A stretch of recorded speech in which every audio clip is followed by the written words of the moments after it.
Hey guys, today is Monday, March 10th, 2025. My name is Tony. This is my podcast and welcome to it. Um, Before I get started today, I just want to let you know what's going on with me. I'm not feeling super hot right now. So I've taken a few meds. I probably look like I've been dragged through the bush backwards, as my father used to say. But I wanted to get this out, and that's what I'm doing. So please forgive me if I look, I don't know how I look.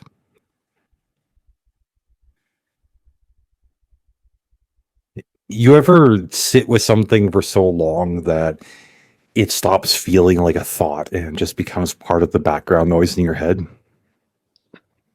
This- That's where I've been for a while now.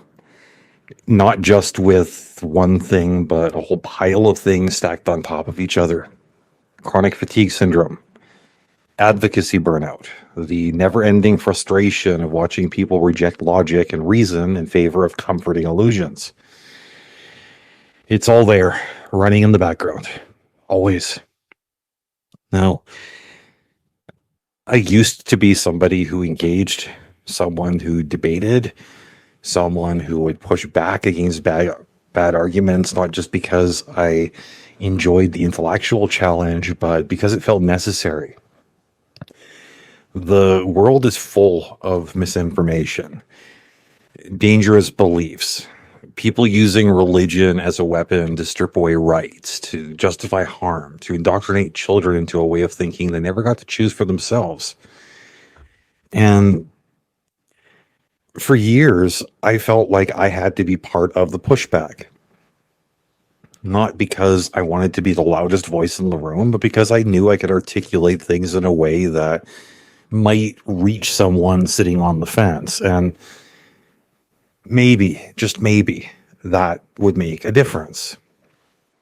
But here's the thing. I am exhausted.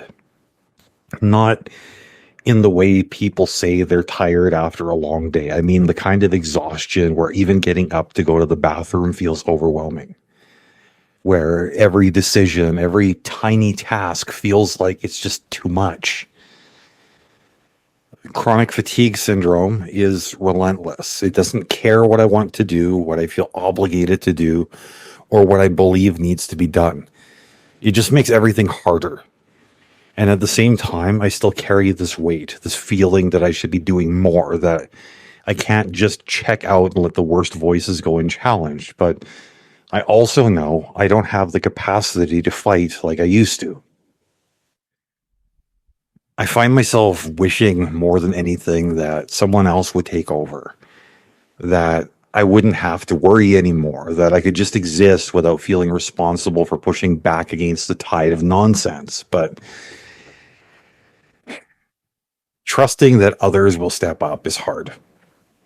It's not that I don't believe there are good people out there, people who care as much as I do, but I've spent too many years watching how easily bad ideas spread, how quickly misinformation takes root, how often the people who should be standing up for what's right choose comfort over confrontation. And that last part is the one that sits heavy with me.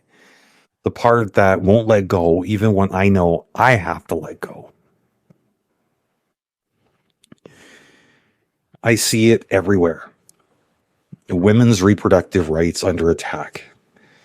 LGBTQ plus safety being treated as a political issue instead of a basic human right. Gun control debates that feel like they're stuck in a loop of inaction while people keep dying. And in every one of those discussions, there seems to be religious interference muddying the waters. Arguments that aren't based on logic or data or even concern for basic human well-being, but on doctrine, on faith, on belief systems that demand obedience no matter the harm they cause.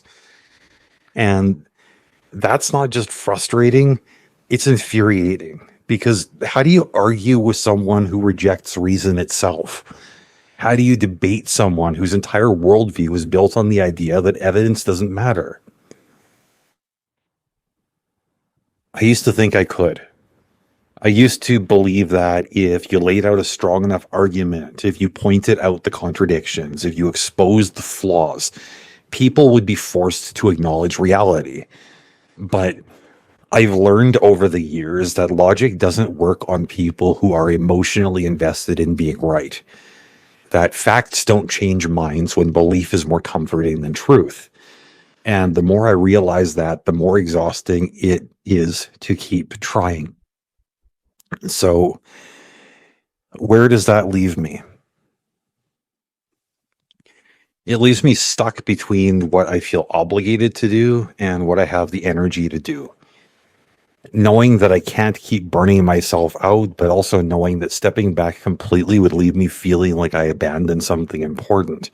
And I don't have an answer for that yet. Maybe I never will. Maybe this is just what it means to care about things that feel too big for one person to change. I know this isn't the kind of episode that ends with some neatly packaged conclusion. I'm not here to tell you that I found balance or peace or some grand revelation about how to handle all of this, because I haven't. What I do know is that I can't keep pushing myself to the point of collapse, and that has to be enough for now. So if you're someone who still has the energy to fight, to push back, to challenge harmful beliefs, I hope you do. I hope you keep going, because some of us can't anymore. And if you're someone like me, someone who feels the weight of responsibility but just doesn't have the capacity to keep carrying it, I just want to say, you are not alone. And maybe that's enough too.